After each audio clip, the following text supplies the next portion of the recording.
নরেন্দ্র মোদীর সভায় 40,000 হয়েছিল। মুখ্যমন্ত্রীর সভায় 2 লক্ষ লোকের টার্গেট, সিঙ্গুরে বললেন মন্ত্রী বেচারাম মান্না। বিধানসভা ভোটের আগে হটস্পট সিঙ্গুর।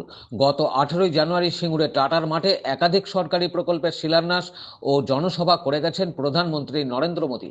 তার জনসভার ঠিক 10 দিন পর সিঙ্গুরের বারুইপাড়া পলতাগড় গ্রাম পঞ্চায়েতের ইন্দ্রখালী এলাকায় 28শে জানুয়ারি অর্থাৎ বুধবার সিঙ্গুরে আসছেন মুখ্যমন্ত্রী মমতা বন্দ্যোপাধ্যায়। প্রধানমন্ত্রীর সভার প্রায় 5 কিলোমিটার দূরে প্রশাসনিক কর্মসূচি, পাশাপাশি রাজনৈতিক জনসভাও করবেন এদিন।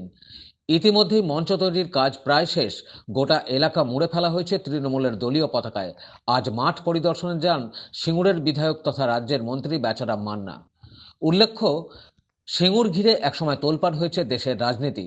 সিঙ্গুরে ন্যানো কারখানা তৈরি করতে চেয়েছিল টাটারা। জোর করে কৃষকদের থেকে জমি দখলের অভিযোগে আন্দোলনে নামে তৃণমূল। এরপর 2011 রাজ্য রাজনীতিতে পালা বদল হয়, ক্ষমতায় আসে তৃণমূল। শেষমেশ আদালতের নির্দেশে সিঙ্গুর ছাড়তে হয় টাটাদের।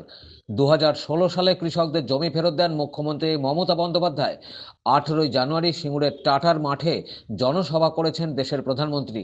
কিন্তু সিঙ্গুর নিয়ে প্রধানমন্ত্রী নীরব থাকা নিয়ে সরব হয়েছে তৃণমূল।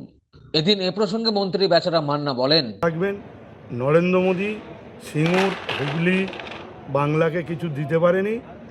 আগামী কাল রাজ্যের মুখ্যমন্ত্রী তিনি উন্নয়নের ডালি নিয়ে আসছেন। সিঙ্গুর হুগলি সারা বাংলার মানুষটা দেখতে পাবে। কি কর্মসূচি হবে? এটা তো কর্মসূচি বলতে রাজ্যের মাননীয় মুখ্যমন্ত্রী কিছু শিলান্যাস প্রকল্প রয়েছে, উদ্বোধনের কিছু প্রকল্প ঘোষণা করবেন। কখন আসবে, কিভাবে আসবে? কি ওনার সময় আমাদের কাছে যেটুকু টাইম আছে 12:30 থেকে 1টার মধ্যে ঢুকে যাবে। উনি কি এখান থেকে কাল আবার হেলিকপ্টারে করে অন্য কোথাও যাওয়ার পরিকল্পনা?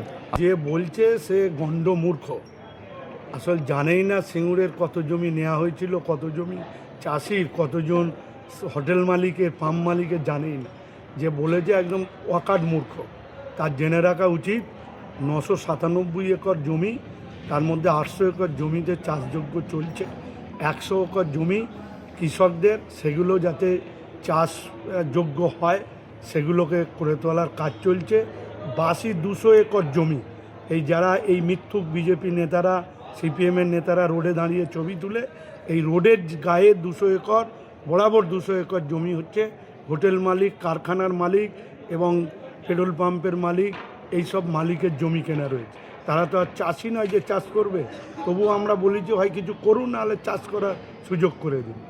সিঙ্গুরের যে জায়গায় জমি আন্দোলন গড়ে উঠেছিল, যে জায়গায় প্রধানমন্ত্রী এসেছিলেন, সেই জায়গাটা থেকে প্রায় 4-5 কিলোমিটার দূরে মুখ্যমন্ত্রী আসছেন, যেটা নিয়ে বিরোধীরা প্রশ্ন তুলেছে। দেখুন, কোথায় আসবে আর কোথায় না সে বিরোধীদের বিষয় তো নয়। যেখানে সুযোগ ব্যাপক লোক আসবে, এ তো নরেন্দ্র মোদীর মতো 40,000 লোক নয়। এখানে আমাদের 2 লক্ষ লোকের টার্গেট রয়েছে। তাই 2 লক্ষ লোক যেখানে ধরবে সেখানেই আমাদের করতে হবে। সিঙ্গুর থেকে ব্যুরো রিপোর্ট, খবর নিউজ 6।